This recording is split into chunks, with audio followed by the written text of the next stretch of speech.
Hi friends, అందరూ ఎలా ఉన్నారు? Welcome to my channel. ఈరోజు మనం చికెన్ పచ్చడి చేయబోతున్నాం. దానికోసం మనం కేజీ బోన్లెస్ చికెన్ తీసుకొని శుభ్రంగా కడుక్కొని ఉప్పు పసుపు వేసుకొని మంచిగా కలుపుకొని ఒక 1 అవర్ మ్యారినేట్ చేసుకోవాలి.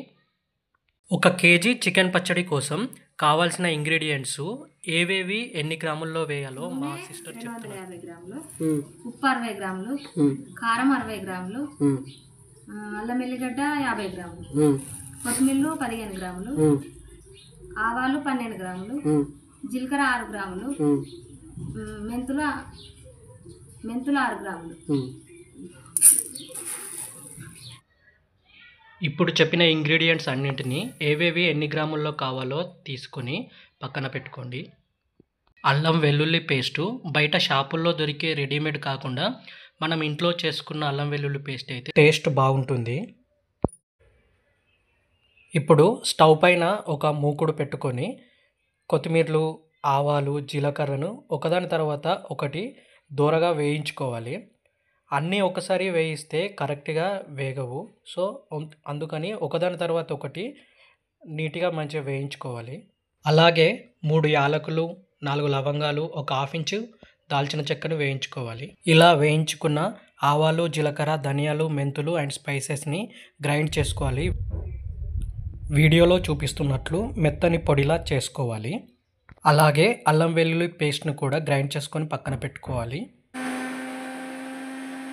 ఇప్పుడు మనం మ్యారినేట్ చేసి పెట్టుకున్న చికెన్ని ఉడికించుకోవాలి. అందులో ఎనీ ఆయిల్ కానీ వాటర్ కానీ యాడ్ చేయకూడదు. చికెన్లో ఉండే వాటరే మనకి సరిపోతుంది. మీడియం ఫ్లేమ్లో పెట్టుకొని ఉడికించుకోవాలి. స్టవ్ పైన మూకుడు పెట్టుకొని ఆయిల్ పోసి మీడియం ఫ్లేమ్లో హీట్ అయిన తర్వాత ఈ ఉడికిన చికెన్ ముక్కల్ని అందులో వేసుకోవాలి. గోల్డెన్ బ్రౌన్ కలర్ వచ్చేంత వరకు ఈ ముక్కల్ని ఫ్రై చేసుకోవాలి. మీడియం ఫ్లేమ్లోనే ఫ్రై చేసుకోవాలి. హై ఫ్లేమ్లో ఫ్రై చేసుకుంటే ముక్కలు త్వరగా అడగంటిపోతాయి, లోపల కరెక్ట్గా ఫ్రై అవ్వవు. ఇలా ఫ్రై అయిన ముక్కల్ని తీసి పక్కన పెట్టుకొని మిగిలిన ముక్కల్ని కూడా ఇలాగే ఫ్రై చేసుకోవాలి. ఇలా ఫ్రై అయిన ముక్కలలో ముందుగా మనం తీసి పెట్టుకున్న ముక్కలను కూడా టోటల్గా యాడ్ చేసుకొని మనము గ్రైండ్ చేసి పెట్టుకున్న మసాలా పొడి ఉప్పు కారం అల్లం వెల్లుల్లి పేస్ట్ తీసుకొని పెట్టుకోవాలి. మంటను లో ఫ్లేమ్లో పెట్టుకొని ఇలా ఫ్రై అయిన ముక్కల్లో ముందుగా అల్లం వెల్లుల్లి పేస్ట్ వేసుకొని ముక్కలకంతా పట్టుకునేలాగా మంచిగా కలుపుకోవాలి. తరువాత మనం గ్రైండ్ చేసుకున్న పొడిని వేసుకొని ముక్కలకు బాగా పట్టుకునేలాగా మంచిగా కలుపుకోవాలి. ఇప్పుడు చివరన కారం పొడి మరియు ఉప్పు వేసుకొని ఇప్పుడు టోటల్ ముక్కలని మంచిగా కారం ఉప్పు పట్టుకునేలాగా ఫైన్గా కలుపుకోవాలి.